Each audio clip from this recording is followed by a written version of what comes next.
శరణార్థి అంటే ఏమిటి? శరణార్థులు అందరూ అక్రమ వలసదారులే, కానీ అక్రమ వలసదారులు అందరూ కూడా శరణార్థులు కాకపోవచ్చు.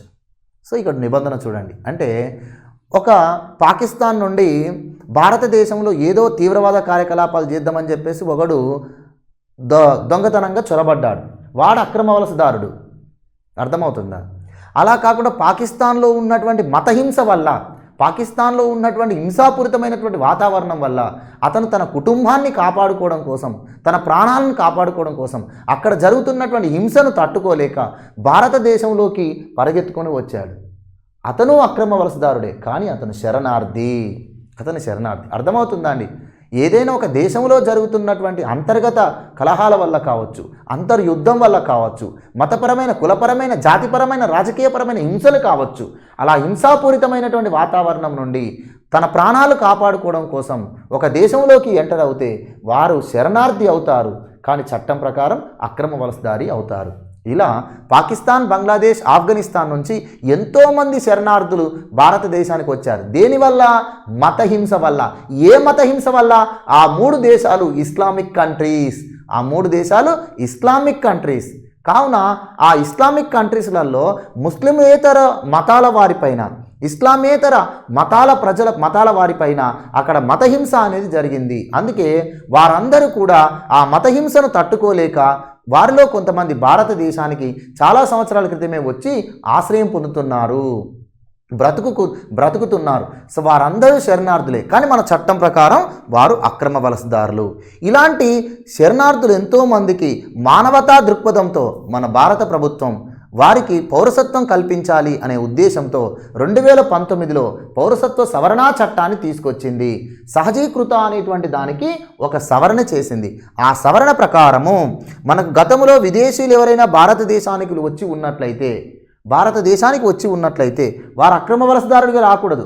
పౌరసత్వం భారతదేశానికి విదేశీయుడు ఎవరైనా వచ్చి 12 సంవత్సరాలు తగ్గకుండా ఉంటే వారికి భారతీయ పౌరసత్వం పొందే అవకాశం ఉంటుంది. అయితే ఇలా విదేశీయులు ఎవరైనా భారతదేశంలోకి వచ్చి 12 సంవత్సరాలు ఉండి సహజీకృత ద్వారా పౌరసత్వం పొందాలి అంటే వారు అక్రమ వలసదారులై ఉండకూడదు. మళ్ళీ అదో కండిషన్ ఉంది.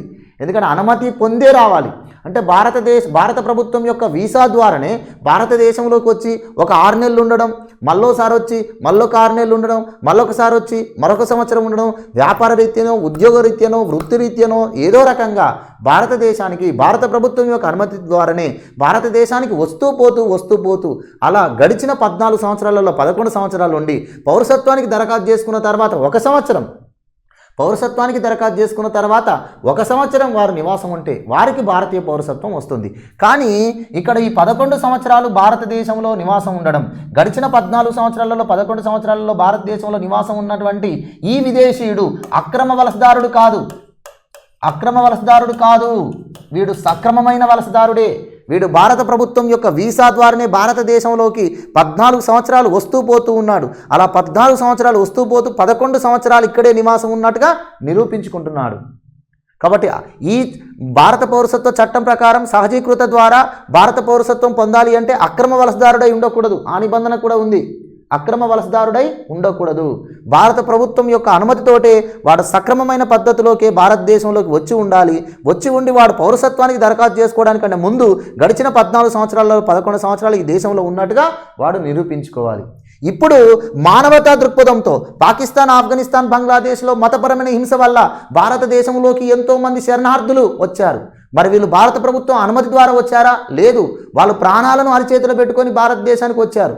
కాబట్టి వారందరూ శరణార్థులే, కానీ మన చట్టం ప్రకారం అనుమతి లేకుండా వస్తే వాడు అక్రమ వలసదారులు. ఇంతకాలం వాళ్ళు అక్రమ వలసదారుగా అనేక రకమైనటువంటి ఇబ్బందులను ఎదుర్కొంటున్నటువంటి వీరికి మానవతా దృక్పథంతో ఇక వీరికి భారతీయ పౌరసత్వం కల్పించాలని వారిని అక్రమ వలసదారులు అయినప్పటికీ వారిని అక్రమ వలసదారులుగా తొలగించడం కోసం వారిపై అనేక కేసులు అనేవి ఉన్నాయి. కాబట్టి వారి కేసులన్నీ కొట్టివేయాలి అంటే వారందరికీ భారతీయ పౌరసత్వం కల్పించాలి అనేటువంటి ఉద్దేశంతో 11 సంవత్సరాల్లో గడిచిన 11 సంవత్సరాలలో 5 సంవత్సరాలు అని వీరి కోసం మినహాయింపు ఇచ్చారు. అర్థమవుతుందండి? ఒక వ్యక్తి పౌరసత్వానికి దరఖాస్తు చేసుకోవడానికంటే తేదీ కంటే ముందు 14 సంవత్సరాలలో 11 సంవత్సరాలు దేశంలో ఉండాలి. అది నియమం. అలా విదేశీయుడికి భారతీయ పౌరసత్వం పొందాలంటే అది కండిషన్. కానీ పాకిస్తాన్, ఆఫ్ఘనిస్తాన్, బంగ్లాదేశ్ నుండి వచ్చినటువంటి శరణార్థులను అక్రమ వలసదారులుగా భారత ప్రభుత్వం చూస్తుంది. భారతదేశంలో అక్రమ వలసదారులుగా పాప ఇబ్బందులు ఎదుర్కొంటున్నారు. సో వీరి పట్ల మానవతా దృక్పథంతో వారిపైన ఉన్నటువంటి అనేక కేసులు కొట్టివేయబడాలి అంటే వారికి భారతీయ పౌరసత్వం కల్పించాలనే ఉద్దేశంతో ఈ 11 సంవత్సరాలు ఉండాలి అనేటువంటి దాన్ని 5 సంవత్సరాలకు తగ్గించి 2014 డిసెంబర్ 31వ తేదీలోపు భారతదేశంలో కనీసం 5 సంవత్సరాలు ఈ 3 దేశాల నుండి వచ్చినటువంటి వారు కనీసం 5 సంవత్సరాలు నివాసం కలిగి ఉన్నట్లయితే వారు భారతీయ పౌరసత్వం పొందడానికి అర్హత కలిగి ఉంటారు అన్నారు. ఇది ప్రస్తుతం మన భారత ప్రభుత్వం 2019లో చేసినటువంటి CAA చట్టం. మరి మంచిదే కదా. మానవతా దృక్పథంతో భారత ప్రభుత్వం విశాలమైన హృదయంతో ఇంత బాగా పాకిస్తాన్, ఆఫ్ఘనిస్తాన్, బంగ్లాదేశ్ నుండి వచ్చినటువంటి శరణార్థులకు భారతీయ పౌరసత్వం కల్పించాలి అని ఈ నిబంధనను వాళ్ళకు తగ్గించింది. మరి భారతదేశంలో భారత ప్రభుత్వానికి వ్యతిరేకంగా ఎందుకు నిరసనలు చేస్తున్నారు? మరి భారత ప్రభుత్వం చేసిన CAA 2019ను వ్యతిరేకిస్తూ ఎందుకు వ్యతిరేకత తెలియజేస్తున్నారు? ఎందుకు నిరసనలు తెలియజేస్తున్నారు? ఈ చట్టం రాజ్యాంగ విరుద్ధమని ఎందుకు అంటున్నారు? ఈ చట్టము లౌకికత్వానికి విరుద్ధమని ఎందుకు అంటున్నారు? ఈ చట్టాన్ని వెంటనే రద్దు చేయాలని ఎందుకు అంటున్నారు అంటే ఒక్కసారి చూడండి. పాకిస్తాన్, బంగ్లాదేశ్, ఆఫ్ఘనిస్తాన్ నుండి వచ్చిన వారందరికీ కూడా భారత పౌరసత్వం కల్పించారట. ఈ చట్టం ద్వారా ఏమంటున్నారు? పాకిస్తాన్, ఆఫ్ఘనిస్తాన్, బంగ్లాదేశ్ నుండి ముస్లిమేతరులు ఎవరైనా 2014 డిసెంబర్ 31వ తేదీలోపు భారతదేశానికి వచ్చి ఉండి కనీసం 5 సంవత్సరాలు నివాసం కలిగి ఉన్నట్లయితే వారు భారతీయ పౌరసత్వం పొందడానికి అర్హత కలిగి ఉంటారు అని చెప్తున్నారు. ఇక్కడ పట్టేశారు. ఏమిటి? ముస్లిమేతరులకు మాత్రమేనా అంటే పాకిస్తాన్, ఆఫ్ఘనిస్తాన్, బంగ్లాదేశ్ నుండి ముస్లిమేతరులు మాత్రమే భారతదేశంలోకి వచ్చి ఉండి వారు భారతీయ పౌరసత్వం పొందే అవకాశం ఉంది. అంటే భారతదేశానికి వచ్చినటువంటి శరణార్థులు ఈ 3 దేశాల నుండి వచ్చినటువంటి శరణార్థులలో ముస్లిమేతరులకు మాత్రమే అవకాశం ఉంది, ముస్లింలకు అవకాశం లేదు. ఇది భారత లౌకికత్వానికి విరుద్ధము, ఇది సెక్యులరిజానికి విరుద్ధము. భారత ప్రభుత్వము భారతదేశంలో పౌరుల పట్ల సెక్యులరిజాన్ని చూపించాలి. అంటే ఏ మతాన్ని బేస్ చేసుకొని ఏ చట్టం ఉండకూడదు, ఏ మతమును బేస్ చేసుకొని ఏ చట్టం ఉండకూడదు. మతపరమైనటువంటి వివక్షత మన రాజ్యాంగ విరుద్ధం. ఎందుకంటే మనం సెక్యులర్ కంట్రీ కాబట్టి పౌరసత్వ సవరణ చట్టం ప్రకారం ఒక మతం వారికి అవకాశం లేకుండా ఇతర మతాల వారికే పౌరసత్వం పొందే అవకాశం కల్పించడం ఇది సెక్యులరిజానికే విరుద్ధం, ఇది రాజ్యాంగానికి విరుద్ధము, ఇది 14వ ఆర్టికల్ విరుద్ధము, ఇది 15వ ఆర్టికల్ విరుద్ధము అని నానా కేసులు సుప్రీంకోర్టులో నమోదు చేశారు. మరియు ప్రభుత్వానికి వ్యతిరేకంగా సవాల్ చేస్తున్నారు. చట్టాన్ని రద్దు చేయాలని నిరసన వ్యక్తం చేస్తున్నారు. ఇంకేమంటున్నారు? పాకిస్తాన్, ఆఫ్ఘనిస్తాన్, బంగ్లాదేశ్ నుండి వచ్చినటువంటి శరణార్థుల పట్ల మాత్రమే మానవతా దృక్పథంతో ఈ పౌరసత్వం కల్పిస్తున్నారు. కానీ బర్మా నుండి ఎంతో కాలంగా మన దేశంలోకి శరణార్థులకు వచ్చారు. మరి వారి పట్ల ఎందుకు మీకు దయలేదు? శ్రీలంక నుంచి ఎంతోమంది శరణార్థులు భారతదేశంలోకి వచ్చారు. మరి వారి పట్ల ఎందుకు దయలేదు? టిబెట్ నుంచి ఎంతోమంది శరణార్థులు భారతదేశంలోకి వచ్చారు. మరి వారికి ఎందుకు పౌరసత్వం కల్పించారు? వీరికి మాత్రమే ఎందుకు కల్పించాలి? అందరికి కల్పించాలి కదా. అందులో మరి ముస్లిమేతరులని మాత్రమే అంటున్నారు, ముస్లింలకు ఎందుకు కల్పించారు అంటే ఇప్పుడు ప్రభుత్వం చెప్తున్నటువంటి వాదన ఏమిటి? మరి రాజ్యాంగం ప్రకారం ఇది చెల్లుబాటు అవుతుందా కాదా? ప్రభుత్వం యొక్క వాదన ఏమని ఉందంటే పాకిస్తాన్, ఆఫ్ఘనిస్తాన్, బంగ్లాదేశ్ అనేటువంటివి ఇస్లామిక్ కంట్రీస్, ముస్లిం దేశాలవి. ముస్లిం దేశాలలో మతపరమైన హింస వల్ల భారతదేశానికి వచ్చేవాళ్ళు ముస్లింలై ఉంటారా, ముస్లిమేతరులై ఉంటారా? ఒకసారి ఆలోచించండి. పాకిస్తాన్, బంగ్లాదేశ్, ఆఫ్ఘనిస్తాన్ అనేవి ఇస్లామిక్ కంట్రీస్, అవి మతపరమైన దేశాలు, అవి ముస్లిం మతపరమైన దేశాలు. అవి అక్కడ ఇస్లాం మతం అనేది అధికార మతం. ఇస్లాం మతం అధికార మతం కలిగినటువంటి దేశంలో మతపరమైన హింస అనేటువంటిది ఎవరు ఎదుర్కొంటారు? ముస్లిమేతరులు ఎదుర్కొంటారు. ఒక ముసల్మాన్కు పాకిస్తాన్లో మతపరమైన హింస ఉంటుందా?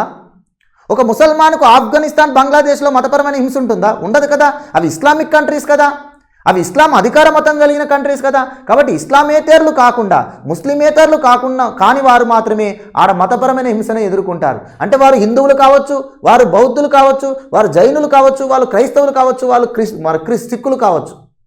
అర్థమవుతుందా? పాకిస్తాన్, బంగ్లాదేశ్, ఆఫ్ఘనిస్తాన్ అనేటువంటి దేశాలు ఇస్లామిక్ కంట్రీస్ కాబట్టి ఆ ఇస్లామిక్ కంట్రీస్లలో మతపరమైన హింసను తట్టుకోలేక భారతదేశానికి వచ్చిన శరణార్థులు ఎవరై ఉంటారు? హిందువులై ఉంటారు. ఎవరై ఉంటారు? సిక్కులై ఉంటారు. ఎవరై ఉంటారు? క్రైస్తవులై ఉంటారు. వారికి మాత్రమే ఆ దేశంలో మతహింస అనేది ఎదురవుతుంది. ఎందుకంటే వాళ్ళు అవి ఇస్లామిక్ కంట్రీస్ కాబట్టి ఇతర మతాల పట్ల ఆ దేశంలో కించిత భావం అనేది ఉంటుంది కాబట్టి ఇతర మతాల పట్ల వాళ్ళు దాడులు చేసి ఉంటారు కాబట్టి మతహింసను తట్టుకోలేక వాళ్ళు హిందువులు సిక్కులు క్రైస్తవులు భారతదేశానికి వచ్చారు. ఆ దేశంలోని హిందువులు క్రైస్తవులు సిక్కులు భారతదేశానికి శరణార్థులుగా వచ్చారు. ఎందుకంటే భారతదేశం ఒక లౌకిక దేశం. భారతదేశంలో ఆ మతాల వారికి సమానత్వం ఉంటుంది అని చెప్పారు. సమానత్వం ఉంటుందనే భావనతో ఈ దేశానికి వచ్చారు. ఈ దేశం తమని హక్కును చేర్చుకుంటుంది అనే నమ్మకంతో ఈ దేశానికి వచ్చారు కాబట్టి వారికి మానవతా దృక్పథం కల్పిస్తున్నాం. ఆ దేశం నుండి ఒక ముసల్మాన్ భారతదేశానికి చొరబడితే ఖచ్చితంగా ఆయన శరణార్థిగా వచ్చి ఉండడు. ఖచ్చితంగా ఆయన మతపరమైన హింస వల్ల వచ్చి ఉండడు. ఏదో రకమైన కారణం చేత వచ్చిన వాడై ఉంటాడు. వాస్తవమే కదా. ప్రభుత్వం యొక్క వాదన కూడా వాస్తవమే కదా. అంతే కదండి. పాకిస్తాన్, ఆఫ్ఘనిస్తాన్, బంగ్లాదేశ్ అనేవి ఇస్లామిక్ కంట్రీస్ కాబట్టి ఆ ఇస్లామిక్ కంట్రీస్లలో మతపరమైన హింస ద్వారా ఒక ముసల్మాన్ భారతదేశానికి రాడు. అక్కడ ముస్లింలపైన దాడులు జరగవు, ముస్లిమేతరులపైన దాడులు జరుగుతాయి. ఎందుకంటే అవి ఇస్లామిక్ కంట్రీస్ కాబట్టి ముస్లిమేతరులపైన దాడులు జరిగే అవకాశం ఉంటుంది. కాబట్టి ఎవరైతే ముస్లిమేతరులు అనేక రకమైన మత హింసలను తట్టుకోలేక భారతదేశానికి వచ్చారో వారిని శరణార్థులుగా చెప్తున్నాం. మన చట్టం ప్రకారం వాళ్ళు అక్రమ వలసదారులు అవుతున్నారు. కాబట్టి అక్రమ వలసదారులు అనేటువంటి వారిపై ఉన్నటువంటి ఒక నిందను తొలగించాలి అంటే వారికి ఈ రకమైన చట్టాన్ని నుంచి ఒక మినహాయింపునిచ్చి పౌరసత్వం కల్పిస్తున్నారు. ఇది మనకున్నటువంటి 11 సంవత్సరాలు పౌరసత్వానికి దరఖాస్తు చేసుకోవడానికంటే ముందు 11 సంవత్సరాలు ఉండాలి అనే నిబంధన వాళ్ళకి 5 సంవత్సరాలు అని పెట్టారు. అది కూడా ఎప్పుడు 2014 డిసెంబర్ 31వ తేదీలోపు వాళ్ళు కనీసం 5 సంవత్సరాలు ఈ దేశంలో నివాసం ఉన్నటువంటి శరణార్థులై ఉండాలి. అలా శరణార్థులై ఉన్న వారికి భారత పౌరసత్వం కల్పించబడుతుంది. ఎప్పుడైతే వారికి భారత పౌరసత్వం కల్పించబడుతుందో వారిపై ఉన్నటువంటి అక్రమ వలసదారులు అనేటువంటి నింద పోతుంది. సాధారణంగా అయితే ఒక అక్రమ వలసదారుడికి శరణార్థి అయినా ఒక అక్రమ వలసదారుడికి ఈ నిబంధన ప్రకారం పౌరసత్వం కల్పించలేము. కానీ వీళ్ళు అక్రమ వలసదారులు అయినా కూడా వీరు శరణార్థులుగా వచ్చినటువంటి వారు కాబట్టి మానవతా దృక్పథంతో వీరికి ఆ అవకాశాన్ని కల్పిస్తున్నాం. వీరికి భారతీయ పౌరసత్వము కల్పిస్తున్నాము. భారతీయ పౌరసత్వం కల్పించడం కోసమే ఈ చట్టాన్ని సవరణ చేశారు. ఇక మరొక వాదన ఏమిటి అంటే పాకిస్తాన్, ఆఫ్ఘనిస్తాన్, బంగ్లాదేశ్ నుండి వచ్చిన వారికే ఎందుకు కల్పించాలి, ఇతర దేశాల నుండి వచ్చిన వారికి ఎందుకు కల్పించము అంటే అది భారత ప్రభుత్వం యొక్క సార్వభౌమాధికారం. ఏ దేశ పౌరులకు కల్పించాలి, ఏ దేశం నుండి వచ్చిన శరణార్థులకు కల్పించకూడదు అనేది భారత ప్రభుత్వం యొక్క సార్వభౌమాధికారం. భారత ప్రభుత్వం యొక్క విదేశాంగ విధానంలో భాగం అవి. అర్థమవుతుందా? బర్మా నుండి వచ్చినటువంటి వారికి కల్పించాలంటే బర్మా భారతదేశానికి మధ్య ఉన్న రిలేషన్ దెబ్బతినొచ్చు. శ్రీలంక నుండి వచ్చినటువంటి శరణార్థులకు, శ్రీలంక నుండి వచ్చినటువంటి చొరబాటుదారులకు కల్పించాలి అంటే శ్రీలంకకు భారతదేశానికి ఉన్నటువంటి రిలేషన్స్కు సంబంధించి కావచ్చు. టిబెట్ నుండి వచ్చినటువంటి శరణార్థులకు భారతదేశంలో పౌరసత్వం కల్పించాలి అంటే చైనాకు భారత్కు ఉన్నటువంటి రిలేషన్తో ఆధారపడి ఉండొచ్చు. అది భారత ప్రభుత్వం యొక్క విదేశాంగ విధానము, భారత ప్రభుత్వం యొక్క దౌత్యనీతిపై ఆధారపడినటువంటి అంశాలు. కానీ ఈ 3 దేశాలు అనేవి ఒకప్పుడు భారతదేశంతో భౌగోళికంగా సంబంధం కలిగిన దేశాలు. ఆ ఉద్దేశంతో కూడా వీరికి మానవతా దృక్పథంతో పౌరసత్వం కల్పిస్తున్నాం. చైనాతో, శ్రీలంకతో మనకు ఉన్నటువంటి రిలేషన్ లేదు. బర్మాతో ఎప్పటి నుంచో మనకు సంబంధమే లేదు. అర్థమవుతుందా? సో ఇదంతా ఒక రకమైనటువంటి దేశ రక్షణ మరియు దేశంలో మానవతా దృక్పథంతో మన భారత ప్రభుత్వం వీరికి కల్పిస్తుంది. అయితే ఏదేమైనా రాజ్యాంగం ప్రకారం చేయాలి. భారత ప్రభుత్వానికి సార్వభౌమాధికారం ఉంది అని చెప్పేసి తన ఇష్టం వచ్చినట్టుగా ఈ దేశం వాళ్ళకే కల్పిస్తాను, ఈ దేశం వాళ్ళకి కల్పించను అంటే కుదరదు. సో భారత ప్రభుత్వానికి పౌరసత్వం పైన సార్వభౌమాధికారం ఉన్నా అది రాజ్యాంగ మౌలిక స్వరూపానికి లోబడి ఉండాలి. మరి కాబట్టి ఇది రాజ్యాంగ విరుద్ధము అని కొన్ని పిటిషన్స్ వేశారు సుప్రీంకోర్టులో. ఎందుకు? 14వ ఆర్టికల్ ప్రకారం చట్ట సమానత్వం, 15వ ఆర్టికల్ ప్రకారం వివక్షత చూపకూడదు, అందులో ప్రధానంగా మతపరమైన వివక్ష చూపకూడదు అని ఉంది. 15వ ఆర్టికల్ ఏమన్నారు? మతము, కులము, జాతి, లింగ, జన్మస్థలం ఆధారంగా వివక్షతలు చూపకూడదు అన్నారు. 15వ ఆర్టికల్ మతము, కులము, జాతి, లింగ, జన్మస్థలము ఆధారంగా వివక్షత చూపకూడదు అని 15వ ఆర్టికల్ చెప్తుంది. ఏ చట్టము ద్వారానైనా భారత ప్రభుత్వము భారత పౌరుల పట్ల మతము ద్వారా, కులము ద్వారా, జాతి ద్వారా, లింగభేదము ద్వారా, వారి జన్మస్థలం ఆధారంగా వారి పట్ల వివక్షత చూపకూడదు. అలా వివక్ష చూపితే 14వ ఆర్టికల్ ప్రకారం అది చట్ట సమానత్వానికి విరుద్ధము అంటున్నారు. అయితే 15వ ఆర్టికలు భారత పౌరులకే వర్తిస్తుంది కదా, 15వ ఆర్టికలు విదేశీయులకు వర్తించదు కదా. మనం ఈ పౌరసత్వం అనే టాపిక్ చెప్పుకున్నప్పుడే ఫస్ట్ ఏం చెప్పుకున్నాం, దేశంలో పౌరులు విదేశీయులు అనేటువంటి వాళ్ళు ఉంటారు. దేశ పౌరులకు రాజ్యాంగం అన్ని హక్కులను కల్పిస్తుంది, విదేశీయులకు మాత్రమే కొన్ని హక్కులు ఉంటాయి భారత పౌరులతో పాటు. విదేశీయులకు భారత పౌరులతో పాటు కొన్ని హక్కులు అనేవి రాజ్యాంగం కల్పించవు. ఆ హక్కులలో 15వ ఆర్టికలు, 16వ ఆర్టికలు, 19వ ఆర్టికలు, 29వ ఆర్టికలు, 30వ ఆర్టికల్ అని చెప్పానా లేదా? చెప్పాం కదా. కాబట్టి 15వ ఆర్టికల్ ప్రకారము భారత పౌరుల పట్ల మాత్రమే ఈ వివక్షతలు పాటించకూడదు. 15వ ఆర్టికల్ అనేది భారత పౌరులకు మాత్రమే వర్తిస్తుంది, కానీ భారతదేశంలో ఉన్నటువంటి విదేశీయులకు వర్తించదు, భారతదేశంలో ఉన్నటువంటి శరణార్థులకు వర్తించదు, భారతదేశంలో ఉన్నటువంటి అక్రమ వలసదారులకు వర్తించదు. కాబట్టి 15వ ఆర్టికల్ ప్రకారము ఒక విదేశీయుడి పట్ల మతపరమైన వివక్షతను పాటించవచ్చు. అర్థమవుతుందా? భారత పౌరసత్వం 15వ ఆర్టికల్ ప్రకారము భారతదేశంలో ఉన్నటువంటి ఒక విదేశీయుడి పట్ల జన్మస్థలం వివక్షతను పాటించవచ్చు, కానీ భారత పౌరుడి పట్ల పాటించకూడదు. అదే మన రాజ్యాంగం చెప్తుంది. కాబట్టి 15వ ఆర్టికల్ ప్రకారము ఇప్పుడు పాకిస్తాన్, ఆఫ్ఘనిస్తాన్, బంగ్లాదేశ్లో ఉన్నటువంటి పాకిస్తాన్, ఆఫ్ఘనిస్తాన్, బంగ్లాదేశ్ నుండి వచ్చినటువంటి శరణార్థులకు మాత్రమే పౌరసత్వం కల్పిస్తామంటున్నారు. అంటే జన్మస్థలం ఆధారంగా కల్పిస్తున్నారు, ఇతర దేశాల నుండి వచ్చిన వారు కాదు. అంటే జన్మస్థలం ఆధారంగా విదేశీయుల పట్ల వివక్షత చూపే అధికారం భారత ప్రభుత్వానికి ఉంది, ఎందుకంటే 15వ ఆర్టికల్ విదేశీయులకు వర్తించదు కాబట్టి. తర్వాత పాకిస్తాన్, ఆఫ్ఘనిస్తాన్, బంగ్లాదేశ్ నుండి వచ్చినటువంటి ముస్లిమేతరులైనటువంటి వారికి మాత్రమే అన్నారు. ముస్లిమేతరులైనటువంటి వారికి మాత్రమే అంటే విదేశీయుల పట్ల మతపరమైన వివక్షత చూపొచ్చు. 15వ ఆర్టికల్ భారతదేశంలో ఆశ్రయం పొందుతున్న విదేశీయులకు వర్తించదు. కాబట్టి ఇది రాజ్యాంగబద్ధమే, ఇది ముమ్మాటికి రాజ్యాంగబద్ధమే. ఇలా కల్పించడం కూడా న్యాయపరమైనదే. కానీ దీన్ని వ్యతిరేకించడం కొన్ని రాజకీయపరమైనటువంటి అంశాలు, అంతర్లీనమైనటువంటి అంశాలు. ఏదేమైనప్పటికీ ఇది కూడా సుప్రీంకోర్టులో ఉన్నటువంటి ఇష్యూ. సుప్రీంకోర్టు దీనిపై ఫైనల్ జడ్జిమెంట్ ఇస్తుంది. ఖచ్చితంగా సిఏఏ అనేటువంటి చట్టం రాజ్యాంగబద్ధమైనదే. అందుకే సిఏఏ చట్టమును అమలును వెంటనే నిలిపివేయాలి అని చెప్పేసి కోర్టును స్టే విధించాలి అన్నారు. కానీ సిఏఏ పైన స్టే విధించలే సుప్రీంకోర్టు సిఏఏ చట్టం పైన స్టే విధించలే. ఎందుకంటే ఆ చట్టంలో రాజ్యాంగ విరుద్ధం అనడానికి పెద్దగా ఏమీ లేదు. కానీ ఆ చట్టం పైన న్యాయ సమీక్ష చేయడానికి మాత్రం సుప్రీంకోర్టు యాక్సెప్ట్ చేసింది.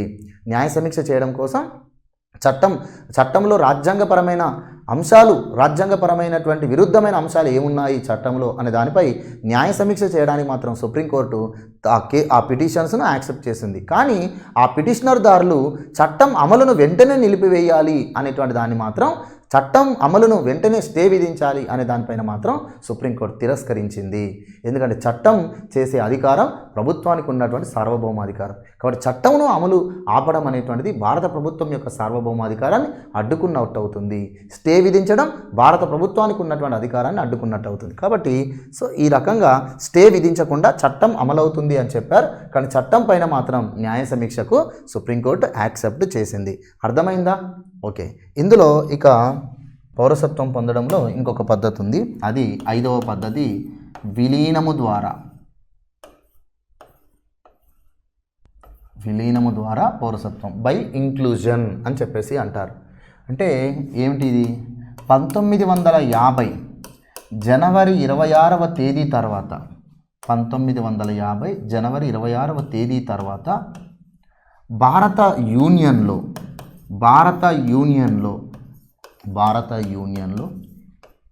ఏ దేశ భూభాగమైన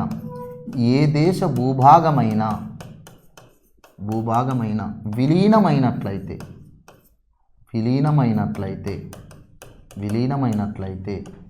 ఆ భూభాగం ప్రజలు కూడా భారత పౌరులవుతారు. ఆ భూభాగం ప్రజలందరూ భారత పౌరులవుతారు. 1950 జనవరి 26వ తేదీ తర్వాత భారత యూనియన్లో ఏ దేశ భూభాగమైన విలీనమైతే అది భారత భూభాగమే కదా. కాబట్టి ఏ దేశ భూభాగమైన భారత యూనియన్లో విలీనమైతే ఆ భూభాగం యొక్క ప్రజలందరూ కూడా భారత పౌరులు అవుతారు. ఎందుకంటే విదేశీ భూభాగం భారత యూనియన్లో విలీనమైనప్పుడు భారత రాజ్యాంగం ప్రకారం అది భారత భూభాగమే. భారత భూభాగంలో ఉన్నటువంటి ప్రజలందరూ కూడా భారత ప్రజలే, జన్మతః భారత ప్రజలే.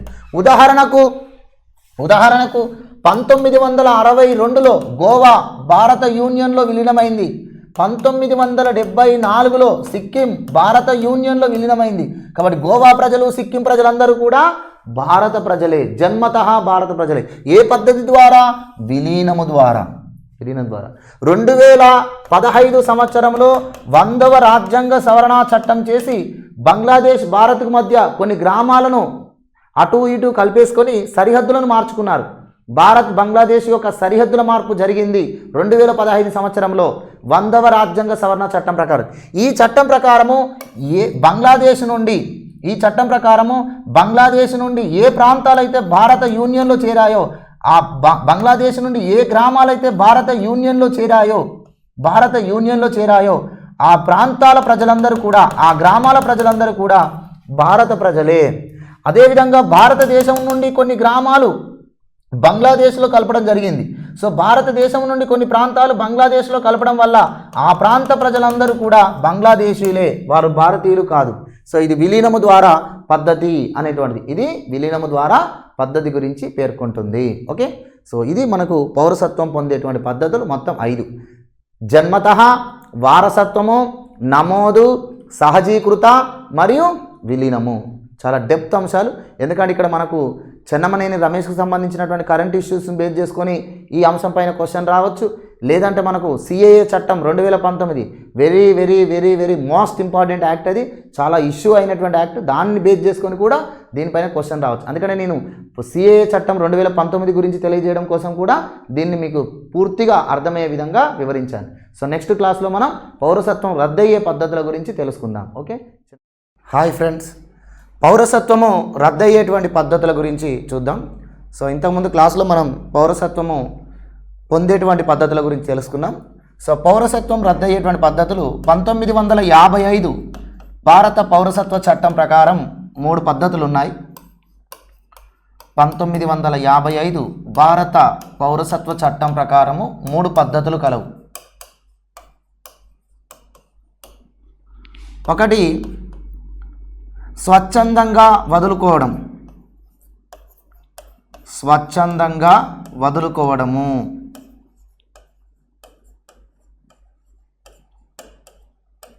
రెండవది రద్దు అగుట.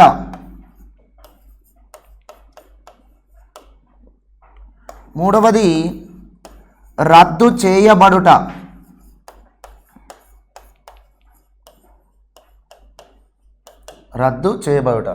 స్వచ్ఛందంగా వదులుకోవడం, దీన్ని రినాన్సియేషన్ అని అంటారు. రినాన్సియేషన్. రద్దు అగుట, దీనిని టెర్మినేషన్ అంటారు. ఇక రద్దు చేయబడుట, దీనిని డిప్రైవేషన్ అంటారు. స్వచ్ఛందంగా వదులుకోవడం అంటే ఏమిటి అంటే 1955 చట్టం ప్రకారం ఒక భారత పౌరుడు తన భారత పౌరసత్వాన్ని స్వచ్ఛందంగా, స్వేచ్ఛగా వదులుకోవచ్చును. ఎప్పుడైనా వదులుకోవచ్చును, స్వచ్ఛందంగా వదులుకోవచ్చును. ఎలాంటి షరతులు అనేటువంటివి విధించబడవు. ఓకే, ఉదాహరణకు సానియా మిర్జా గారు ఒక పాకిస్తాన్ పౌరుడిని వివాహం చేసుకుంది. అయితే ఆమె ఇప్పటికీ భారత పౌరురాలుగానే కొనసాగుతుంది. భవిష్యత్తులో ఒకవేళ ఆమె పాకిస్తాన్ పౌరసత్వం పొందాలి అని అనుకున్నప్పుడు, పాకిస్తాన్ పౌరురాలుగా కొనసాగాలి అని అనుకున్నప్పుడు భారత పౌరసత్వాన్ని వారు వదులుకోవచ్చు.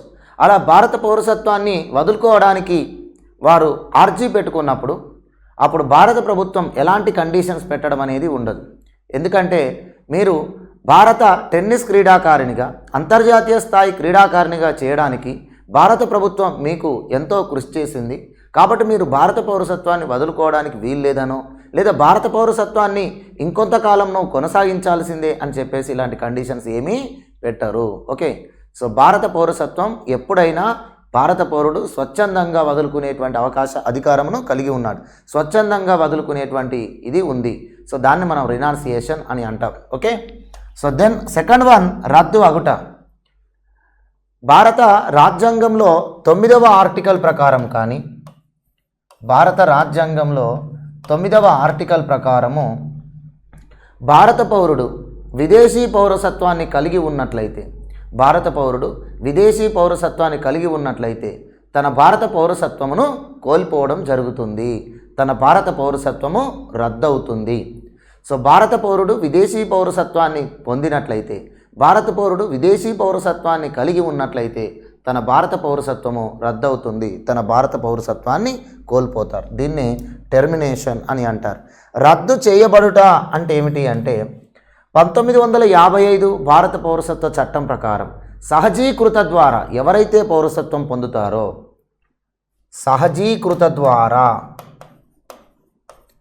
సహజీకృత అంటే బై న్యాచురల్ అంటాం. సహజీకృత ద్వారా ఎవరైతే భారత పౌరసత్వం పొందుతారో వారు కొన్ని షరతులకు లోబడి కొనసాగాల్సి ఉంటుంది. సో వారు భారత పౌరసత్వం పొందేటప్పుడు కూడా విదేశీ సంతతి లేదా విదేశీయులు సహజీకృత ద్వారా భారతీయ పౌరసత్వం పొందగోరేటప్పుడు కొన్ని నిబంధనలకు వాళ్ళు అంగీకరించాల్సి ఉంటుంది. కొన్ని షరతులతో కూడినటువంటి వాటితో ఆ పౌరసత్వము వారికి ఇవ్వబడుతుంది.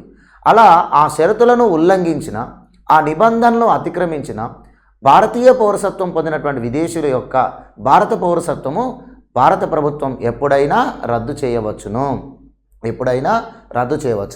ఉదాహరణకు ఇప్పుడు మనకు సహజీకృత ద్వారా భారత పౌరసత్వం పొందినటువంటి విదేశీయులలో రీసెంట్గా మనకు చెప్పుకుంటే అద్నాన్ సమీ అనేటువంటి వ్యక్తి ఒకటండి. అద్నాన్ సమీ. సో ఈ అద్నాన్ సమీ ఎవరయ్యా అంటే పాకిస్తాన్ సంతతికి చెందిన బ్రిటన్ పౌరుడు. పాకిస్తాన్ సంతతికి చెందిన బ్రిటన్ పౌరుడు. ఇతను బాలీవుడ్ సినిమాలో ప్రముఖ సింగర్ అండి. బాలీవుడ్ సినిమాలకు కొన్ని పాటలు పాడినటువంటి వ్యక్తి, ప్రముఖ సింగర్. సో ఈ పాకిస్తాన్ సంతతికి చెందినటువంటి బ్రిటన్ పౌరుడికి సహజీకృత ద్వారా భారత ప్రభుత్వము 2016 సంవత్సరంలో పౌరసత్వమును ఇచ్చింది. అంటే దాదాపు 12 సంవత్సరాలు భారతదేశంలో ఉంటున్నందుకు, సో భారత పౌరసత్వం కోసం ఆర్జీ పెట్టుకున్నందుకు వీరికి భారత పౌరసత్వం ఇచ్చారు. అయితే వీరికి భారత పౌరసత్వంని ఇచ్చేటప్పుడు కొన్ని విమర్శలు కూడా వచ్చాయి. ఏమిటి అంటే అద్నాన్ సమీ పాకిస్తాన్ సంతతికి చెందిన వ్యక్తి. అంతేకాకుండా 1965లో భారత్ పాకిస్తాన్ యుద్ధ సమయంలో 1947 భారత్ పాకిస్తాన్ యుద్ధ సమయంలో పాకిస్తాన్లో ఒక మిలిటరీగా, పాకిస్తాన్లో ఒక ఆర్మీ ఆఫీసర్గా పనిచేసిన వారి యొక్క కుమారుడే ఈ అద్నాన్ సమీ. ఐఎస్ఐలో కీలకమైన పాత్ర వహించినటువంటి ఒక వ్యక్తి యొక్క కుమారుడే ఈ అద్నాన్ సమీ. సో కాబట్టి భారత్కు వ్యతిరేకంగా పాకిస్తాన్ చేసిన యుద్ధంలో ప్రముఖ పాత్ర వహించినటువంటి ఒక ఆర్మీ ఆఫీసర్, ఒక ఐఎస్ఐ ఆఫీసర్ యొక్క కుమారుడైనటువంటి అద్నాన్ సమీకి భారత పౌరసత్వం ఇవ్వడము అనేటువంటిది దేశ రక్షణకు సమస్యాత్మకమైనది. దేశ రక్షణకు సమస్యలు వచ్చేటువంటి అవకాశం ఉంటుంది. కాబట్టి సో ఇలా ఇవ్వడం అనేటువంటిది సరి అయినది కాదు అని చెప్పేసి భారత ప్రభుత్వాన్ని విమర్శ చేయడం జరిగింది కొన్ని రాజకీయ పక్షాలు. అయితే ఇక్కడ ఒకటి గమనించాలి, భారత పౌరసత్వం ఇచ్చేటప్పుడు కొన్ని షరతులు అనేటువంటివి ఉంటాయి.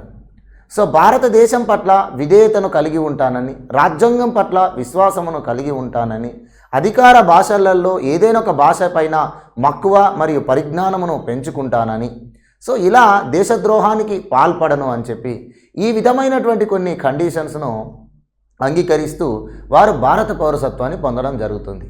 ఒకవేళ భారత పౌరసత్వం పొందినటువంటి విదేశీ సంతతి వారు ఎవరైనా మన దేశంలో ఏదైనా ప్రభుత్వానికి వ్యతిరేకంగా కానీ, దేశ రక్షణకు వ్యతిరేకంగా కానీ, లేదా దేశద్రోహ చర్యలకు కానీ ఏదైనా పాల్పడినట్లయితే దేశానికి నష్టం కలిగించే విధంగా ఆ వ్యక్తి వ్యవహరిస్తున్నాడు అని అనుకున్నప్పుడు ఆ వ్యక్తి యొక్క పౌరసత్వం ఎప్పుడైనా రద్దు చేసే అధికారం భారత ప్రభుత్వానికి ఉంటుంది. కాబట్టి ఇక్కడ అద్నాన్ సమీయో మరొకరో ఎవరైనా కూడా భారత పౌరసత్వం పొందినప్పటికీ వారు దేశం పట్ల విధేయతను కోల్పోయినప్పుడు, దేశం పట్ల విధేయతను చూపనప్పుడు, దేశానికి వ్యతిరేకంగా ఏమైనా చేసినప్పుడు ఖచ్చితంగా వారి పౌరసత్వం రద్దు చేసే అధికారం ప్రభుత్వం చేతిలో ఉంది. కాబట్టి వారికి పౌరసత్వం ఇవ్వడం అనేటువంటిది ప్రశ్నార్థకమేమీ కాదు.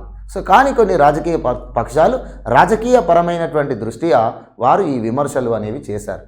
అంతేకాకుండా భారత పౌరసత్వం పొందినటువంటి విదేశీ సంతతి వారు భారతదేశం పట్ల విధేయతను, మక్కువను, భారతదేశం పట్ల విశ్వాసమును పెంచుకున్నట్లయితే వారికి సరి అయిన పురస్కారాలు, సరి అయిన గుర్తింపు కూడా ఉంటుంది అనడానికి నిదర్శనం అద్నాన్ సమీయే. అద్నాన్ సమీ 2019 సంవత్సరంలో వారు పద్మశ్రీ పురస్కారానికి ఎంపిక కావడం జరిగింది. చూడండి, సో అద్నాన్ సమీకి, పాకిస్తాన్ సంతతికి చెందినటువంటి అద్నాన్ సమీకి భారత పౌరసత్వం ఇవ్వడమే విమర్శలు అంటే, భారతదేశం యొక్క అత్యున్నతమైన పురస్కారాలలో ఒకటైనటువంటి మన పద్మశ్రీ పురస్కారము, జాతీయ అవార్డు ఈ పాకిస్తాన్ సంతతికి వ్యక్తికి ఇవ్వడం అనేటువంటిది ఇంకా విమర్శలకు దారితీసింది. అయితే ఇక్కడ వాస్తవం ఏమిటి అంటే, అద్నాన్ సమీ భారత పౌరుడు, ఈరోజు భారత పౌరసత్వం కలిగి ఉన్నాడు కాబట్టి భారత పౌరుడు. సో భారత పౌరులుగా వారి ప్రతిభలను బట్టి, ప్రతిభా పాఠవాలను బట్టి భారత ప్రభుత్వం వారికి గుర్తింపు అనేది ఇస్తుంది. కాబట్టి అద్నాన్ సమీ యొక్క ప్రతిభా పాఠవాలను బట్టి సో వారికి పద్మశ్రీ పురస్కారం అనేటువంటిది అందించింది. రేపు వీరు అద్నాన్ సమీ దేశం పట్ల ఏమైనా వ్యతిరేకతమైనటువంటి పనులు చేసినట్లయితే, వ్యతిరేకమైనటువంటి చర్యలకు పాల్పడినట్లయితే భారత పౌరసత్వమే కాదు, ఆ పురస్కారం కూడా వెనక్కి తీసుకోబడుతుంది. ఇంకా కరెక్ట్ చెప్పాలంటే అద్నాన్ సమీ సిటిజన్షిప్ అమెండ్మెంట్ యాక్ట్ 2019 ఏదైతే చేయబడిందో, ఏదైతే భారతదేశంలో వివాదాస్పదంగా మారిందో, ఏదైతే భారత ప్రభుత్వానికి వ్యతిరేకంగా నిరసనలు దేశవ్యాప్తంగా చేయడానికి ఏ చట్టం అయితే కారణమైందో ఆ చట్టానికి ఒక ముసల్మాన్ అయి ఉండి మన అద్నాన్ సమీ సపోర్ట్ చేశారు. సిటిజన్షిప్ అమెండ్మెంట్ యాక్ట్ 2019 అనేటువంటిది సమంజసమైనది, అది ప్రభుత్వం యొక్క ఉదార స్వభావాన్ని తెలియజేస్తుంది అని నరేంద్ర మోడీ గవర్నమెంట్ను ప్రశంసలతో ముంచెత్తాడు. సో దీనితో నరేంద్ర మోడీ గవర్నమెంట్ వారికి పద్మశ్రీ పురస్కారం అనేది అందించింది. అంటే ఇక్కడ మతము ఇవన్నీ కాకుండా ఒక భారతీయుడిగా దేశం చేస్తున్నటువంటి పనులకు సహకరిస్తూ మరియు దేశం పట్ల విధేయతను కలిగి ఉన్నట్లయితే సో వారికి గుర్తింపు ఉంటుంది అనడానికి ఈ పురస్కారం కూడా ఒకటి కారణం. సో మొత్తానికి పౌరసత్వం రద్దయ్యేటువంటి పద్ధతులు ఈ రకాలుగా ఉంటాయి.